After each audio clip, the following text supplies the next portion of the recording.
예, 시작 기도는 주목용 바치는 그렇게 하겠습니다. 성부와 성자와 성령의 이름으로 아멘. 하늘에 계신 우리 아버지의 이름이 거룩히 빛나시며 아버지의 나라가 오시며 아버지의 뜻이 하늘에서와 같이 땅에서도 이루어지소서. 오늘 저희에게 영원한 양식을 주시고 저희에게 잘못한 일을 저희가 용서하오니 저희 죄를 용서하시고 저희를 유혹하지 않게 하시고 악에서 구하소서. 아멘. 영광이 성부와 성자와 성령께 성부와 성자와 성령의 이름으로 아멘. 이제 기도하는 모습이 좀 달라졌네요. 목소리도 자신감 있고 큰 소리도 이렇게 하는 게 보기가 좋습니다. 기도문 다 외우셔야 돼요. 내가 수없이 이야기하죠. 기도문 안 외우게 되게 되면 신부님이 나를 쳐다본다든지 아니면은 여러분들 쳐다보면서 웃으시면서 눈은 날카로워져. 뭐라고 못하는데, 왜냐면 우리 신부님이 참 인자해요. 참 인자해가지고 싫은 소리를 안 하시려고 그래. 근데 이제 눈빛이 달라지지. 우리는 눈빛 보고 화나셨네. 조심해야 되겠네. 괜히 혼나면 안 되지. 그런 생각을 합니다. 그래서 여러분들 기도문 꼭 외우시고, 박경건 회장님은 그 식사 전후에 기도 외우셨다고 이야기를 하셨어요. 네. 그리고 지금 여러분들 아까 세미 자매님이 초에 대해서 이야기를 해주라고 그랬는데 이 초는 향초입니다. 본당에서 팔고 있는 초는 일반 초예요. 다 축복을 받은 초입니다. 그래서 향초하고 일반 초하고 틀리는 것이 뭐냐면은 이 초 켜놓게 되면 향기로운 냄새가 나. 향기로운 냄새. 그렇다 해가지고 뭐 이걸 켜놓고 기도 드리지 말라는 법은 없는데 향기를 내가 맡아봤는데 집에 향초가 여러 가지 있으니까 무슨 향기는지는 잘 모르겠지만 아니 좋은 향기인데 오래 맡아도 되는지 안 되는지는 또 몸에 안 좋을 수 있으니까 그래서 보통 우리 집에는 어디다 놔두느냐 부엌에다 놔둬요. 부엌에다 이제 요리할 때 냄새 나는 거 좀 가리라고. 그래서 이거 켜놓고 요리하고 막 그럽니다. 그래서 기도할 때도 필요하지만은 이제 요리할 때 그때 부엌에다 놔두는 것도 상관이 없습니다. 너무 초를 신성하게 생각하시면 안 돼. 다 도구예요. 신성한 분은 오로지 하느님 한 분. 우리가 좀 전에 묵주 이야기했죠? 묵주도 신성한 것은 아니에요. 축복의 도구로서 필요한 것이지. 여러분들 송모상 아시죠? 송모상도 신성한 거 아니에요. 그러면 송모상이 좀 오래됐다? 보기가 싫다? 그럼 어떻게 해야 돼요? 신자들은 옛날에 어떻게 해야 될지 몰랐어요. 송모상 십자가 다 바꾸고 싶은데 어떻게 해야 될지 몰랐어요. 옛날에는 그래서. 지금은 교리상에서는 이제 잘게 깨가지고 땅속에 묻으라는 이야기를 합니다. 그러니까 내가 어떻게 송모상을 깨? 이렇게 생각을 하시면은 안 돼.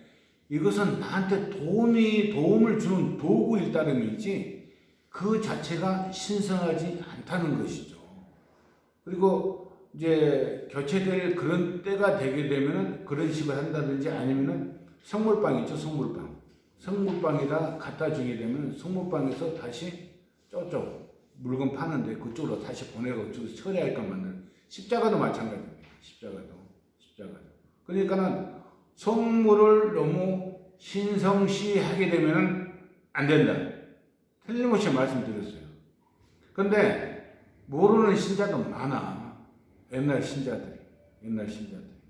먼저 번에 세미자매님이 나한테 물어본 게 뭐였냐면은 이제 저쪽 봉사자가 오래된 신부인데 미사를 유령 미사 돌아가신 분들을 위해서 미사를 요도 되느냐 세례를 안 받았는데 근데 저분은 세례 여면 안 된다고 이야기했죠. 아니에요. 요새요. 요 미사 예물로 봉헌을 하라고요. 그러면 그분한테는 돌아가신 분들에는 큰 은혜가 오는 거예요. 절대 하느님은 쫀쫀하신 분이 아닙니다. 쫀쫀하시지 않기 때문에 자기의 외아들을 우리 구원을 위해서 지상에 내려보내시고 그 고통을 당하시면서 죽음까지 그냥 자기가 받아들이는 거예요. 하느님 아버지의 영광을 위해서 내가 받아들이는 겁니다.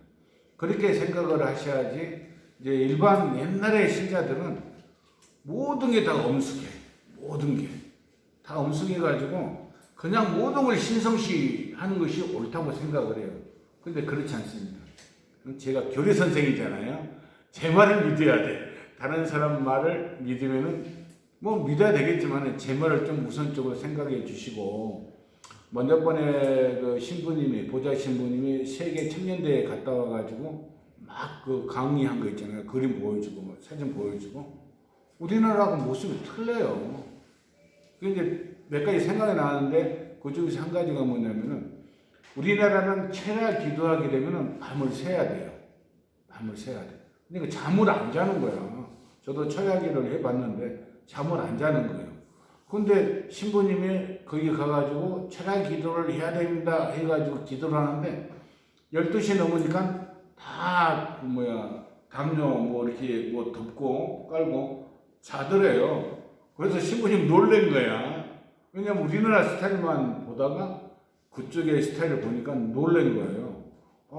이게 철야기도 맞나? 이런 생각도 들었는데 그쪽은 그런 풍습이 있으니까 철야기도 아니야 이렇게 이야기하면은 안 된다는 거죠. 그리고 이제 우리가 기도할 때 좋은 것이 뭐냐면은 옛날에 제가 한 이야기가 있습니다.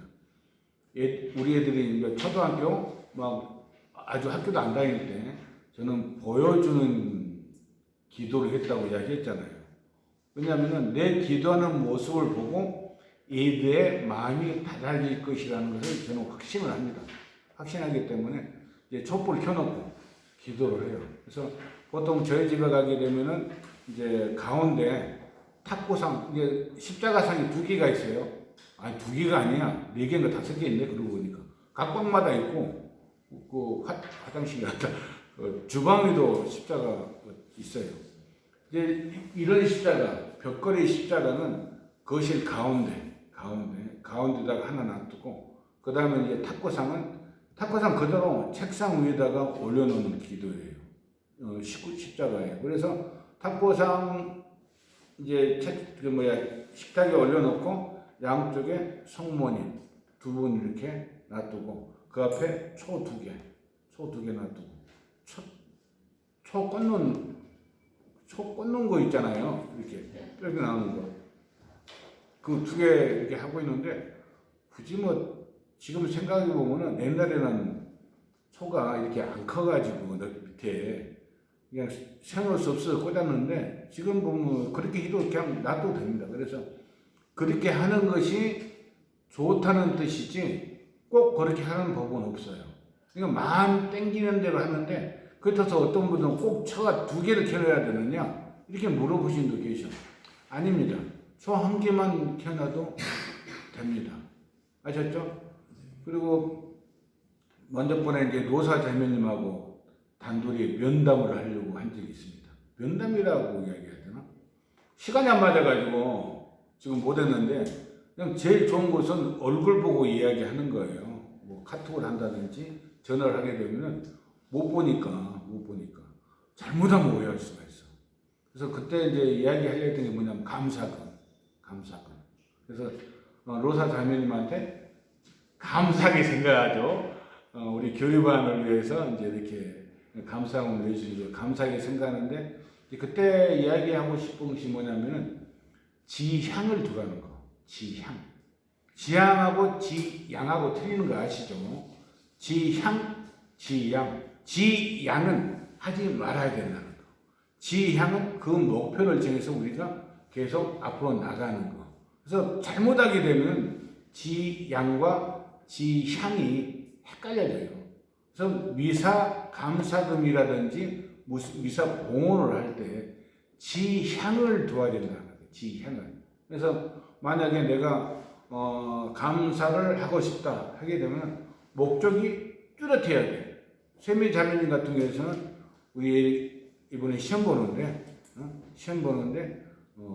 좀 지혜를 내려주십시오. 합격해 주십시오. 아니에요. 이건 아니야. 합격해 주십시오. 좋지, 좋아. 근데 이건 아니고요.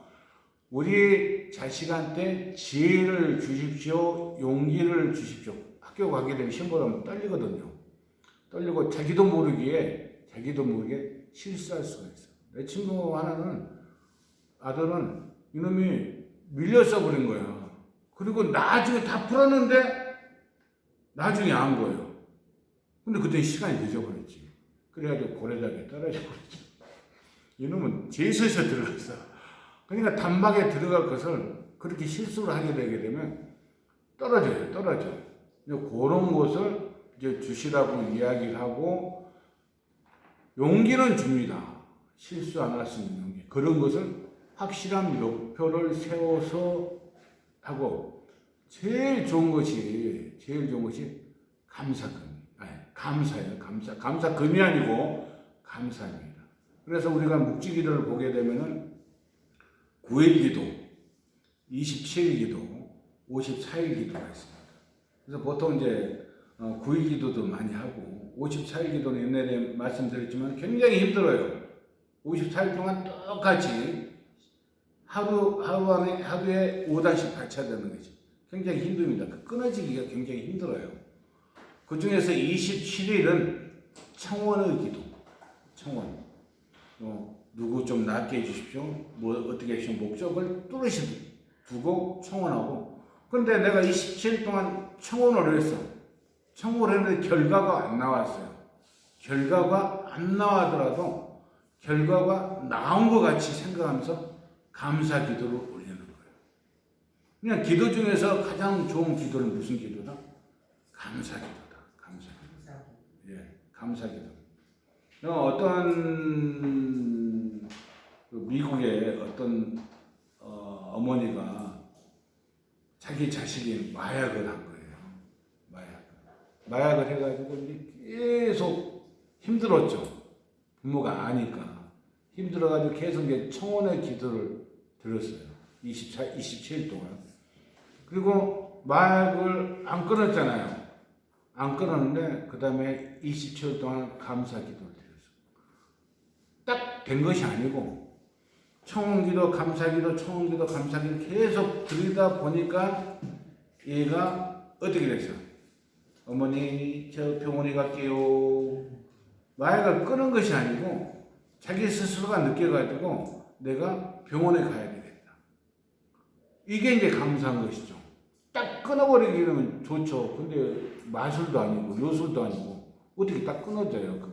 그건 너무나 욕심 부리는 것이고 그렇게 자식의 마음을 바꿔주는 거 이것이 하나님한테 은총을 받은 것이다.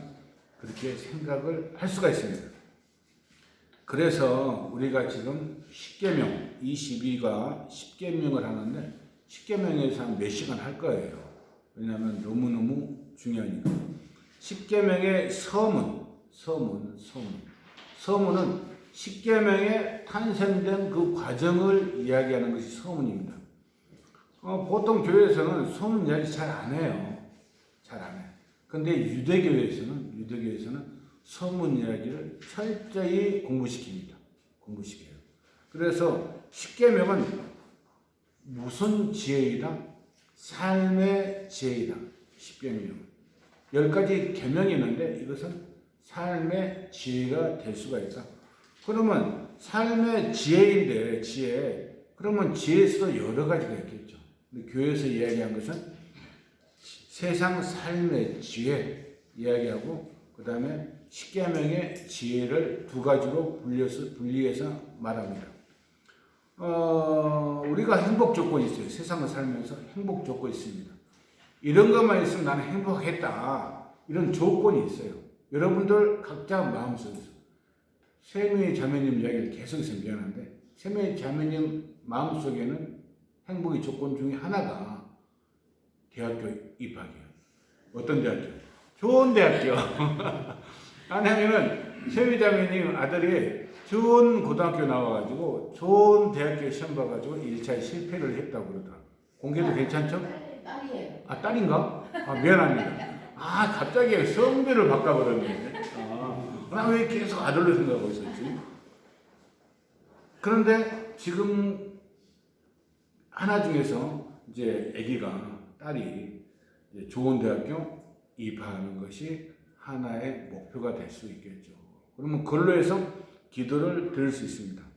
보통 사람들, 세상 사람들이 뭘 원하냐면은 뭐예요? 돈. 돈 많은 거 좋아해.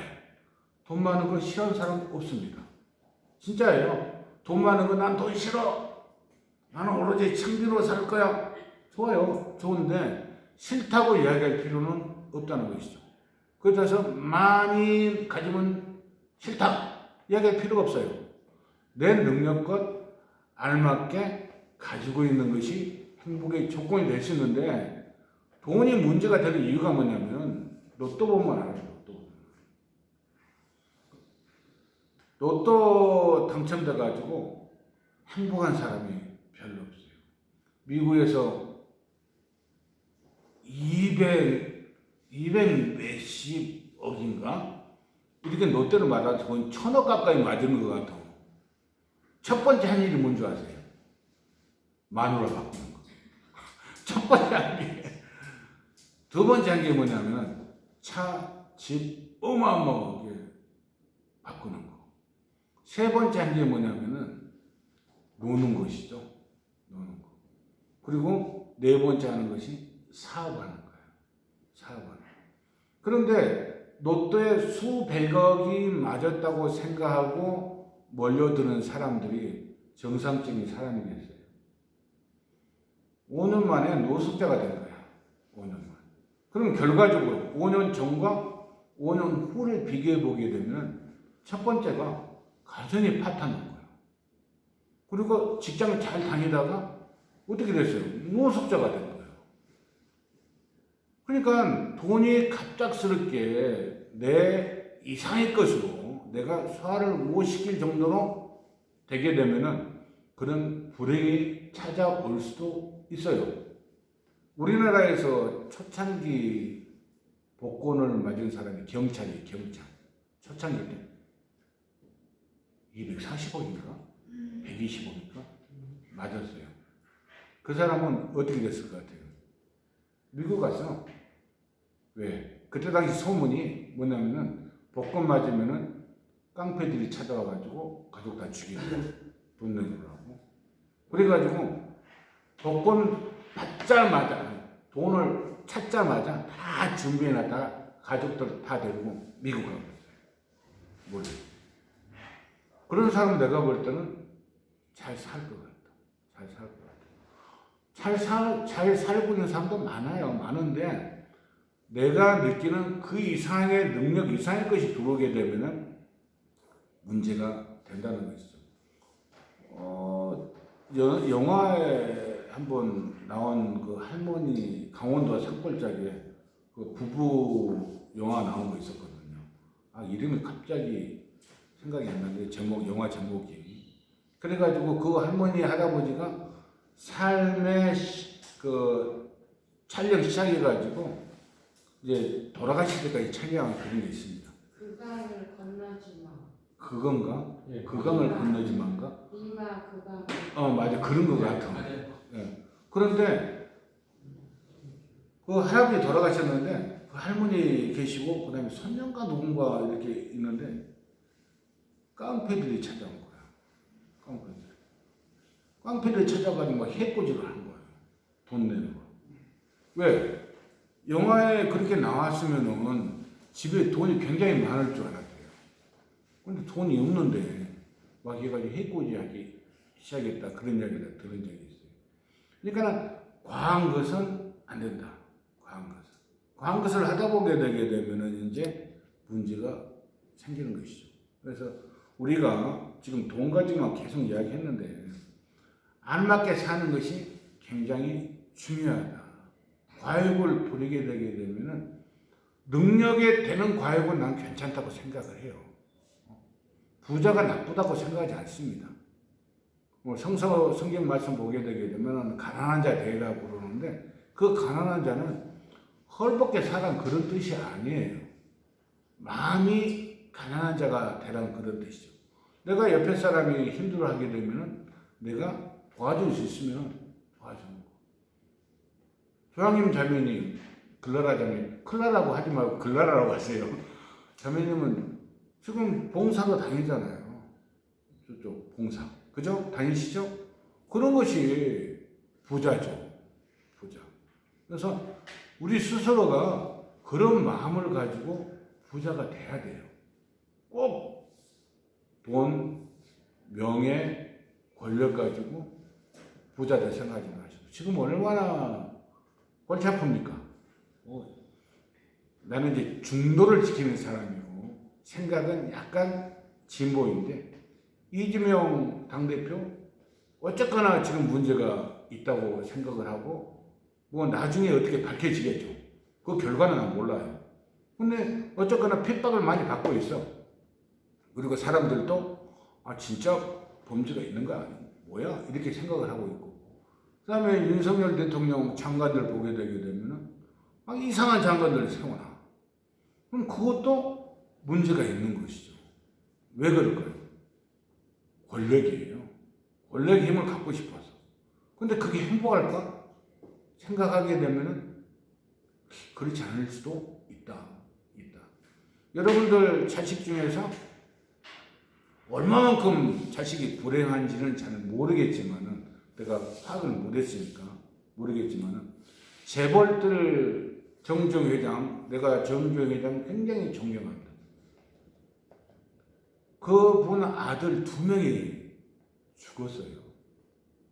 자살했죠. 하나는 정몽원 회장은 십몇층에서 떨어져 죽었고 그 사람이 돈이 없어서 떨어져 죽었을까? 다 해결해 나갈 수 있는데 그게 그냥 도피하는 거예요.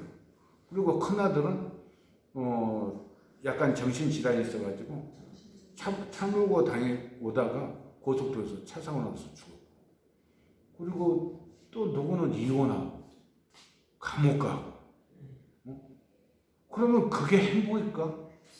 우리나라 역사에서 재벌 중에서 존경하는 재벌이에요. 제가 존경하는 재벌인데 그 자식들 때문에 얼마나 많이 괴로움을 당했을까. 그래서 하느님한테 감사하게 생각합니다. 아유, 저를 그렇게까지 능력을 안 주심에 감사합니다.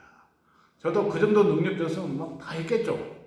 그럼 뭐 감옥도 들락날락 하고 뭐 하고 막 했겠지만 그 정도 안 주심에 감사하다고 생각을 해야 돼요. 그래서 자기 여건에 맞게끔 감사하다고 생각을 해야 돼요. 지금 제가 써놓은 것이 굉장히 많은데 건강 가지고도 이야기합니다. 위모 가지고도 몸짱 가지고도 이야기를 많이 나눠요. 많이 나누는데 자기가 가지고 있는 거 나는 집사람하고 생각이 좀 틀려. 집사람은 성형수술하는 거 굉장히 싫어해요. 싫어하는데 저는 그렇게 생각하지 않습니다. 내가 제일 싫어하는 것은 뭐냐면 탤런트들이 연예인들이 자기 관리 못하는 거 이걸 싫어하지. 아니 대중 앞에 나가기 위해서 약간의 성형을 하는 거 난 괜찮다고 생각을 해요. 근데 이제 관리 못하는 사람들이 좀 있죠. 근데 제일 중요한 것은 자기 모습대로 살아가는 거예요. 왜? 하나님께서 주신 모습이에요. 그 자체가. 그냥 일부러 막 바꾸려고 하고 일부러 뭐 어떻게 하려고 하고 할 필요가 없다는 것이죠. 그렇게 하면서까지 막 고민하고 뭐하고 할 필요가 없어요. 집사람한테 내가 수술하라고 한 것이 뭐냐면은 눈썹이 없어. 이 이야기도 되는가 모르겠네. 눈썹 빠져가지고 어쩔 때 보면은 그냥 하나도 없어. 그래가지고 이제 성당 나올 때 너한테 막 그리잖아요. 그래가지고 아니 그냥 뭐 이렇게 하지 그랬더니 못한대요. 왜 못해? 무섭대. 이렇게 하는 것이 무섭대. 무섭다 해가지고 그럼 뭐 할 수 없지. 결혼하기 전에 집사람한테 이제 요구한 게 있습니다. 뭘 요구해서? 귀걸이를 해라. 귀걸이. 했더니 이제 결혼하기 전이니까 그래도 좀 남편 말 듣고 싶어가지고 귀걸이를 했어. 했는데 한 1년도 안 돼서 빼버려가지고 지금 없어요. 왜 하라고 그랬냐면 이게 하게 되면은 혈압이 좋아요. 혈압이. 근데 집사람은 그건 싫어하더라고. 그래서 지금은 뭐 하라고 이야기도 못해. 왜? 싫어하죠. 빤히 하는데 그걸 서로 이야기를 해가지고 괴롭힐 필요가 뭐가 있어요. 응? 그걸 괴롭히는 거야. 그거 하기 싫은 걸 억지로 하라 해가지고. 그래서 나는 옛날에는 나도 이제 어렸을 때 모르니까 뭐 가발도 사주고 여기 아이 참 그만합시다. 그만해. 근데 그 꽤 비싸게 뭐한 오래됐는데 그것도 뭐 한 50만 원 주고 사줬는데 안 쓰더라고. 덥다고. 모양대로 사는 것이지 뭐. 아, 욕먹기 생겼네 이거 보면은. 하여간 그렇습니다. 그래서 이것이 이제 삶의 지혜라고 보면 됩니다. 그래서 삶의 지혜에서 우리가 주의할 것은 뭐냐면은 여기에서 비교하는 거. 비교를 하게 되면은 뭐가 제일 힘드냐? 내가 힘들어요. 그래서 내가 좀 전에 이야기했죠. 그냥 그대로 살면 되는 거예요. 그대로 살면은. 근데 비교하다 보게 되게 되면 뭔가가 바꿔야 되고 뭔가 변해야 되고 뭐가 어떻게 해야 되고 하다 보게 되면 내가 힘들어지는 거예요. 힘들어지는 거. 그래서 얘들한테 항상 이야기합니다. 니는 니대로 예쁘고 너는 내대로 예쁘다. 우리 작은 딸은 키가 커요. 큰 딸은 키가 작아. 엄마 닮고 작은 딸은 나 닮았어. 그러면 난 그대로 칭찬해줘. 키가 커서 예쁘고 좋네, 내신에서. 키가 작이 이러면, 아담에서 보기가 좋네. 이게 가지고 그 장점을 살려서 칭찬을 해줍니다. 칭찬 중에서 이런 칭찬은 내가 모르겠어. 여러분들, 여자분들은 그냥 예쁘다, 아름답다. 이것보다 더 중요한 것이 뭐냐면은 어디가 예쁘고, 코가 예쁘네, 입이 예쁘네, 머리가 예쁘네, 헤어스타일이 예쁘네, 이렇게 지적해서 하는 것이 더 좋다고 이야기한 것을 이제 심리학 박사들한테 듣긴 들었는데, 힘들어요. 그래서 난 좀 편하게 살려고. 예쁘네? 하면 되는 것이 어디가 예쁘네? 하긴 너무 힘듭니다. 그래서 비교하지 말자. 돈도 비교하지 말고, 권력도 비교하지 말고, 미모도 비교하지 말고, 몽땅 같은 것도 비교하지 말자. 그래서 비교하지 않으면 좋겠습니다. 한국 사람들 옛날부터 속담이 있어. 사돈이 못 사면은 배가 아프다. 속담이 있죠. 그것도 비교해서 하는 거예요. 다른 사람이 사게 되면 괜찮아. 속은 쓰이지만은 축하 이야기하지만은 사돈이 사게 되면은 배가 아픈 거예요. 비교해서 그래요. 비교해서. 그건 내 친척인데 나보다 더 잘 사네. 비교해서 그래요. 그런 불행에 빠지면 안 된다는 거. 인생은 내 인생이지 남의 인생이 아니에요. 내 인생을 내가 행복하게 살아야 돼. 십계명이 바로 그겁니다. 내가 행복하게 살기 위해서 성당에 나오고 교리를 배우고 십계명을 배우는 거예요. 그래서 행복을 찾자. 그렇게 하기 위해서는 비교하지 말자. 내 스스로 올바르게 살려고 노력을 하지 말자. 그거입니다. 그래서 여기 십계명의 지혜에서는 내 인생을 내가 살아야 돼. 왜, 뭐 바쁜 일이 있나? 혼자 막 무슨 이야기 하면서 막 그러니까 되게 신경 쓰이네. 바로 앞에서. 갑자기 이상한 문자가 누가 그냥 좋은 문자가 온 거예요. 아니 상호은행에다가 지나간 결혼식을 올리라는 거예요 나보고.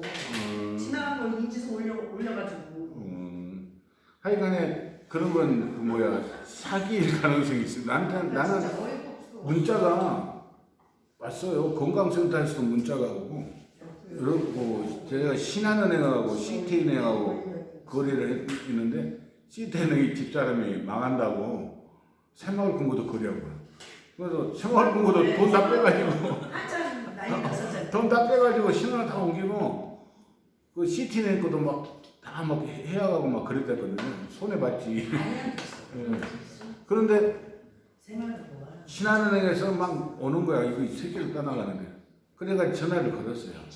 이렇게 해가지고 뭐 어떻게 하라고 왔는데 진짜 나한테 보는 거냐. 전화를 했더니 막 뒤져보더만 진짜 보내. 알았다.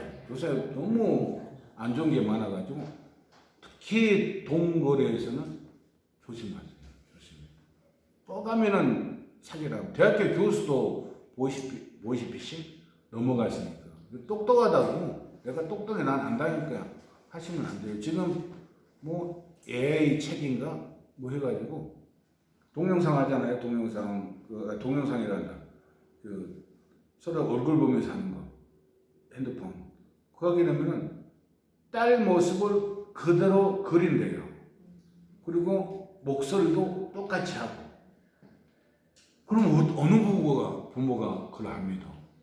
어쨌거나 세상이 지금 그렇게 돼 있으니까 조심을 하셔야 됩니다. 조심하게 되면 무조건 좋은 거예요. 조심하면.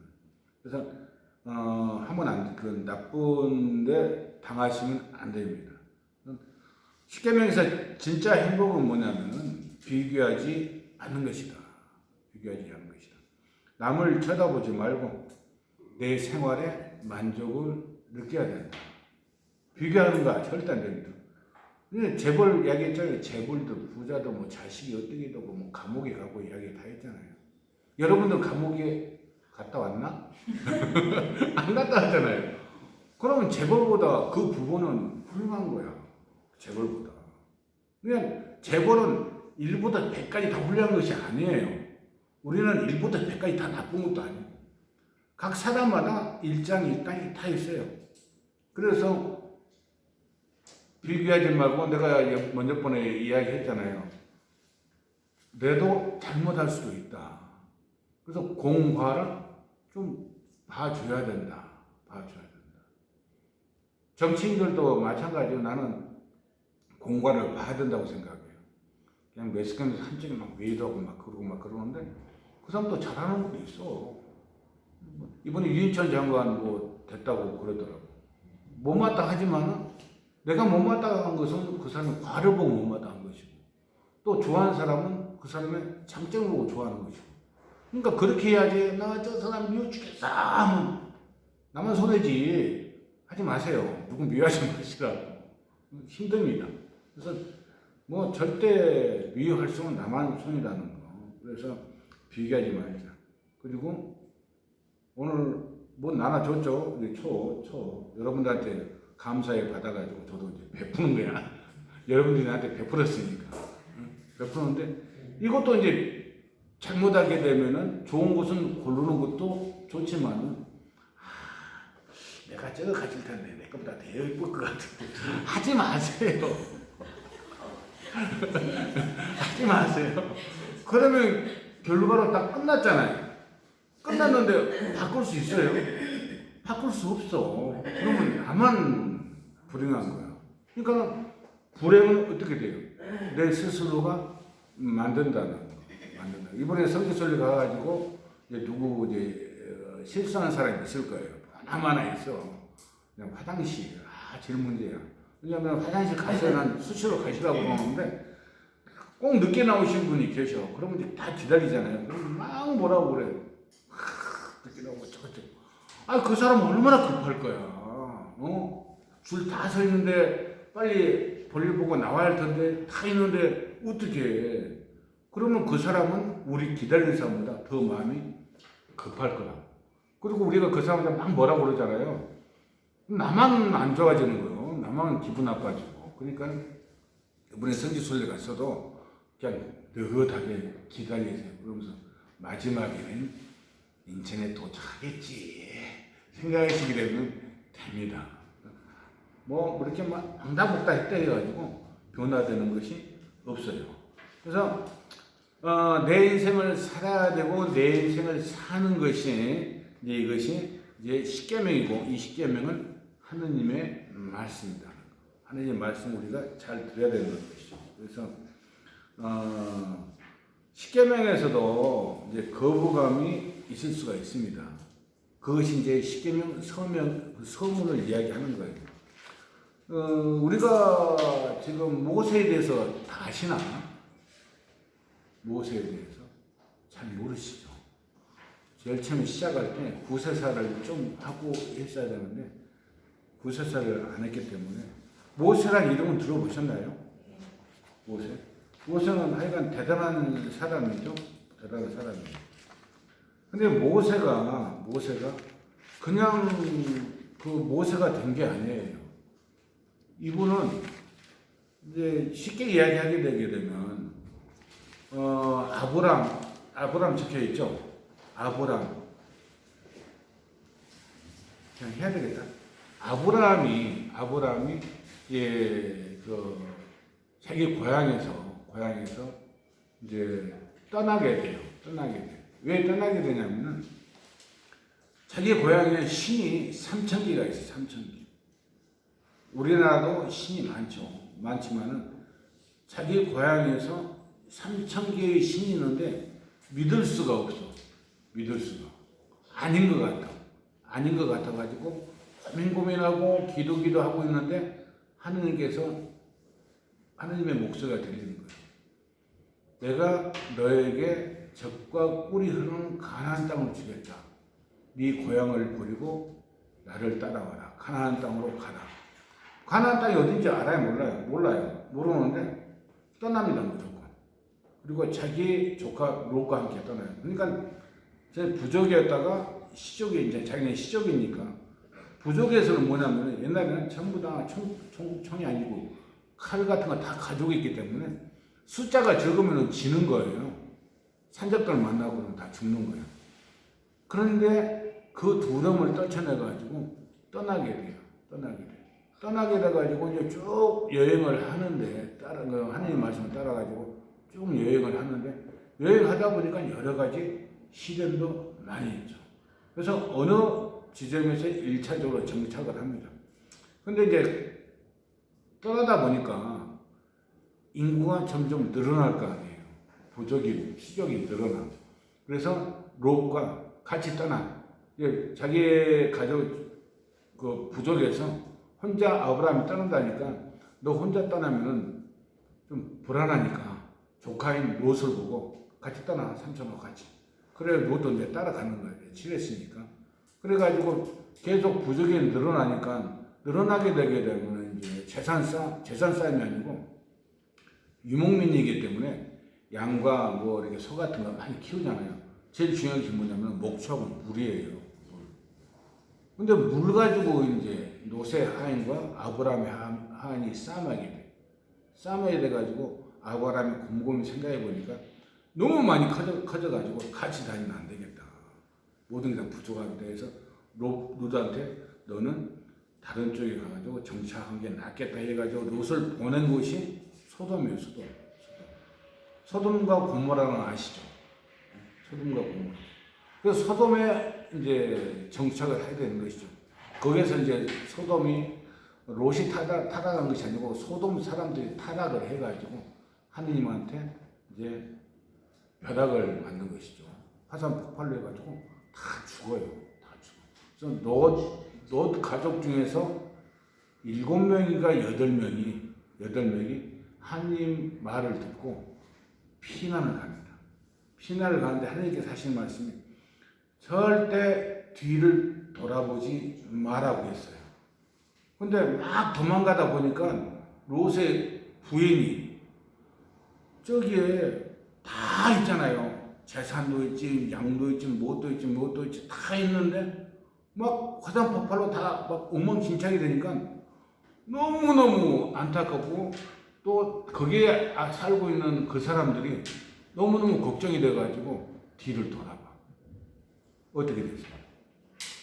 소금 기둥이 되어버린 거예요. 성서상에서는 그렇게 나옵니다. 뒤를 돌아본 그 롯의 부인은 소금 기둥이 됐어요. 소금 기둥. 그러니까 사람 형상의 소금이 되는 것이죠. 그리고 이제 피난을 간 것이 가게 되는 것이고, 아브라함은 이제 계속 홀로 여행을 하다가 자식을 낳았는데 이삭을 낳습니다. 이삭을 낳았는데 이제 한 사람만 얘기할게요. 이삭을 낳았는데 이제 하나님께서 하시는 말씀이 이삭이 90몇 살에 나왔어요. 그러니까 나이가 그건 뭐 한 100세 가까이 해가지고 옛날에는 참 오래 살았어. 500년, 800년이 기본이었으니까. 그래가지고 이제 떠나다가 이삭을 낳았는데 이삭이 이제 무럭무럭 자랄 거 아니에요. 그러니까 이제 하느님이 나한테 재물을 바쳐라. 어디 가게 되면 산이 있는데 거기서 재물을 바쳐라. 근데 그 재물이 뭐예요? 이삭을 바치라는 거예요. 이삭. 재물을 바치라는 그때는 죽는 거예요, 죽이는 거. 그리고 태우는 거예요. 그러니까는 자기는 이제 늦은 나이에 아들 낳는데 재물을 바치라고 그러니까 막 힘들어하죠. 그래가지고 이제 이삭한테 그 나무, 불씨 등짐 쥐어가지고 이제 산에 올라갑니다. 산에 올라가 제단을 만들어요. 힘든 것이 이삭이 물어봐 아버지한테 뭐라고 물어봐? 아니 불신이 있는데 재물은 어디에 있어요? 가게 되면은 하나님께서 구해주실게요. 근데 재물이 누구예요? 이삭이잖아요. 이삭. 그냥 아들이 진짜 귀여운 5살 10살 먹은 아들이 그렇게 물어보는데 네가 재물이다 이야기할 수는 없잖아요. 그래서 이제 하나님께서 구해주실 것이다. 산에 올라가가지고 제단을 만들고 돌제단이죠. 이제 불 피우려고 하고 있고 하는데 아브라함이 자기 자식을 묶는 거예요. 발하고 다리하고 묶어가지고 올려놔 제단에다. 그러니까 이삭은 어떻게 돼서 깜짝 놀래가지고 아끼 막 그럴 거 아니에요. 그러니까 이제 눈물을 흘리면서 칼을 빼가지고 탁 찔르려고 하죠. 죽이려고. 그런데 영화에서 어떻게 나냐면 탁 찔르려고 하는데 팔이 안 움직여. 팔이 안 내려가. 안 내려가고 있는데 하느님의 음성이 있는 거예요. 아브라함아, 내가 너의 믿음을 알았다. 네 아들을 풀어줘라. 이렇게 이야기하는 거예요. 그리고 옆에 보니까는 순양이 뿔에 나무에 걸려가지고 바둥바둥 되고 있는 거예요. 그걸 가지고 이제 제물로 바치게 되는 것이죠. 그래서 아브라함은 믿음의 조상이라고 이야기합니다. 믿음의 조상. 그러니까 믿음이 가장 강한 자를 아브라함이라고 이야기를 해요. 그래서 아브라함은 구약 성서에서 아주 유명하신 분이라고 이야기를 할 수가 있습니다. 자기 자식까지 바치려는 그 믿음. 그러니까 그런 믿음을 우리는 본받아야 된다. 그렇다 해서 뭐 자식 죽이라면 줄 수 없잖아요. 지금 세상이 그런 세상이 아닌데. 그래서 자기 희생은 그 산에까지 올라갈 때까지 그 아브라함의 그 마음은 어떻겠어요? 그 마음. 지옥에 있겠죠. 그러니까는 그 지옥 가운데서 뭐가 와? 구원이 오는 것이잖아요. 우리가 세상 사는데 지옥이라는 사람이 많아요. 지금 특히 지옥이라는 사람 많아. 너무 경제적으로 힘들어. 그러니까 다 지옥이라고 이야기해. 진짜 그 힘든 사람들은 진짜 힘들어. 힘든 사람들. 공무원들, 뭐 직장인들, 그분들도 힘들다고 이야기하는데 내가 볼 때는 자영업자보다 덜 힘들 것 같아요. 자영업자들이 지금 제일 힘들어요. 죽을 맛이야 그냥. 미안합니다. 세상을 이렇게 만들었어. 그래서 나는 이야기할 때 제일 가슴이 아픈 것이 자영업자들이에요. 자영업자. 그리고 이제 쪽방에 사는 사람들. 그 사람들은 항상 머릿속에 기억하고 참 가슴 아프게 생각을 합니다. 그래서 그분들을 보면서 난 위안을 많이 받아요. 위안을 많이 받습니다. 그래서 믿음의 조상이라고 그렇게 우리가 그 믿음을 생각을 해요. 그리고 나중에 어떻게 돼? 나중에 영광이 오잖아요. 아들을 안 죽이게 되잖아요. 그리고 재물을 하느님께서 마련해 주셨잖아요. 끝까지 잘 열심히 노력하고 잘 살다 보게 되게 되면 하느님께서 아브라함한테 준 그런 재물 같은 거 우리한테 안 주란 법은 없단 이야기예요. 근데 잘 살아야 되는데 자꾸 잘못 살 때가 많아. 그러면 시간이 걸리는 거야. 그래서 우리는 그런 것을 이제 주의해야 됩니다. 그래서 10계명을 지키게 되면 이제 한 계명부터 10가지 계명인데 이것은 교회에서는 뭐라고 이야기하냐면 나의 종 모세가 너에게 명령한 모든 율법을 명심하여 실천하고 오른쪽으로도 왼쪽으로도 벗어나는 일이 있으면 안 된다. 그러면 내가 어디를 가는지 성공할 것이다. 성공할 것이라는 것은 뭐예요? 만사 형통이라는 것이죠. 만사 형통. 그래서 10계명을 지키려고 막 노력하다 보게 되게 되면 내가 변해. 내가 변하게 되면 다른 사람들이 변해요. 우리가 일반적으로 하는 것이 뭐예요? 야, 너 왜 안 변하냐? 이렇게 이야기하잖아요. 그런데 그렇게 하지 말고 내가 변함으로 인해 가지고 상대편도 변한다. 그럼 내가 변하고 상대편이 변하게 되면 좋잖아요. 좋은 일이잖아요. 그렇게 생각을 하셔야 돼요. 그래서 이제 그 193쪽 한번 펴봅시다.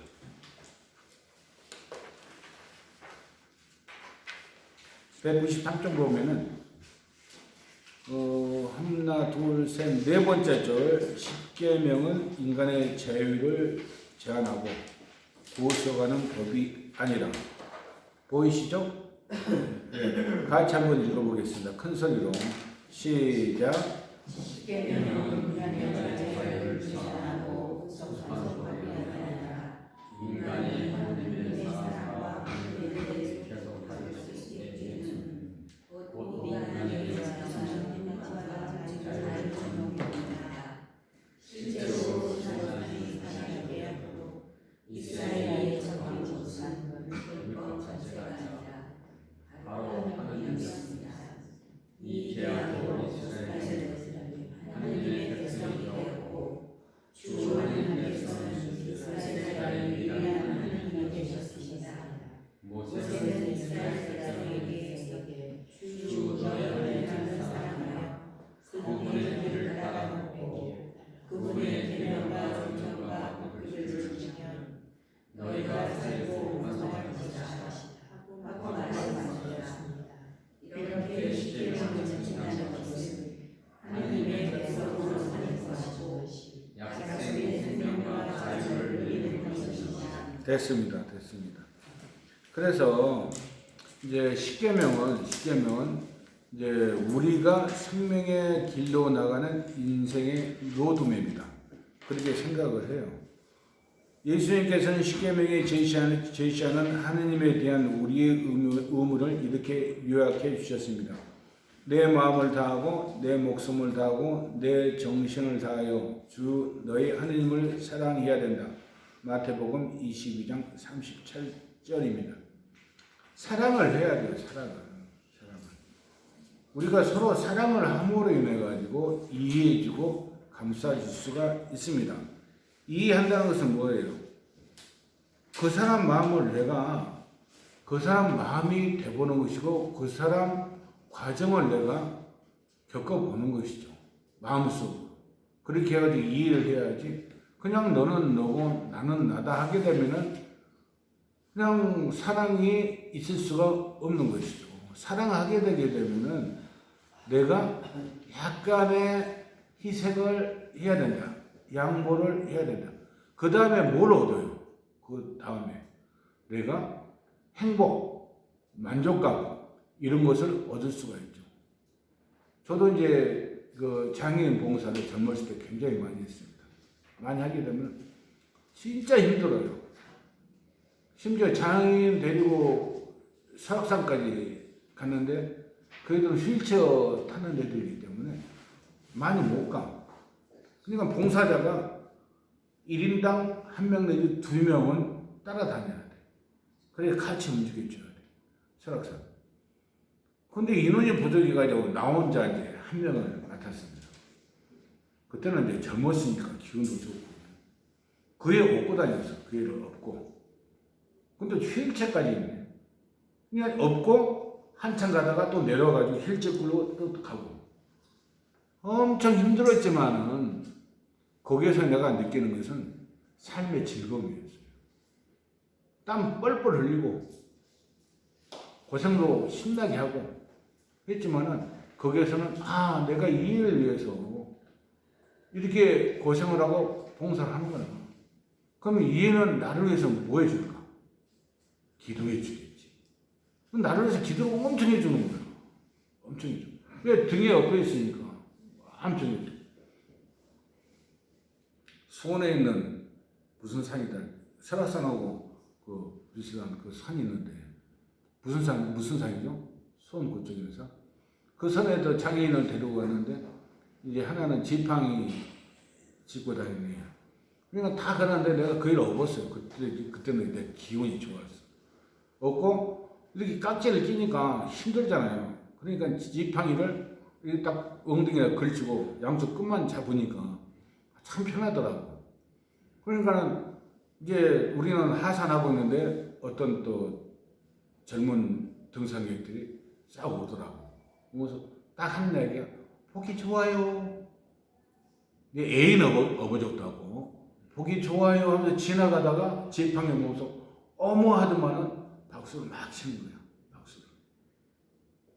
그러니까 제처음에 보통 남자들이 산에 가면 업고 다니나? 모르겠는데 한 번 안 해봐가지고 어쨌거나 팔짱 끼고 멋지고 다 하잖아요. 그러니까 업고 가니까는 이제 짝꿍으로 생겨가지고 보기 좋다 어쩌다 막 칭찬하다가 이제 지팡이 보고 이제 박수 치는 거예요. 그런 거 보게 되면 마음이 뿌듯해지는 것이죠. 힘든 것이 힘든 것이요. 힘든 것은. 봉사가 힘이 안 들 수가 없습니다. 봉사가. 이번 성지순례 갔을 때도 힘들어요. 근데 힘든 것만 생각하게 되면 안 돼. 나는 이제 나 같은 사람은 가서 땀 흘리잖아요. 그럼 아우 노폐물이 많이 빠지네. 이렇게 긍정적으로 자꾸 생각을 해야 돼. 긍정적으로. 그리고 그 사람들 강의가 너무 훌륭해. 너무 훌륭해. 나도 이제 갈 때는 내가 좀 강의를 하겠지만 너무 훌륭해. 그러게 되게 되면은 그 자체가 행복이죠. 좋은 사람들하고 좋은 장소에서 성지순례하고. 아마 윤명국 프란치스코 단장님은 이제 성지순례 많이 다녔죠? 두 분에서만 다닌 거예요? 아니면 다른 사람 같이 다닌 거예요? 두 분에서 다녔나? 부부지간 다니고 따라다니기도 하고. 근데 이번에 가게 되면 완전히 틀릴 거예요. 왜 틀리냐? 설명을 다 했죠. 성지에 대해서. 우리가 어디 놀러 갔을 때 우리나라는 이상하게 절밖에 없어. 절이 많아.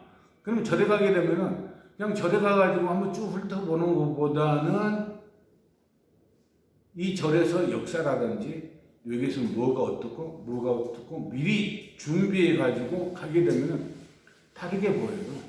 경주에도 몇 번 갔는데 제일 처음에 갔을 때는 이야 첨성대 모양이 진짜 초라하네 그렇게 생각을 했거든요. 진짜 보기가 별로 안 좋아. 가보셨겠지만은 그냥 돌에다가 조그만 데가 기울어져 있고 보기가 안 좋아. 근데 의미를 알고 가니까는 아 역사적으로 이런 거 있고 이런 게 있었구나. 이걸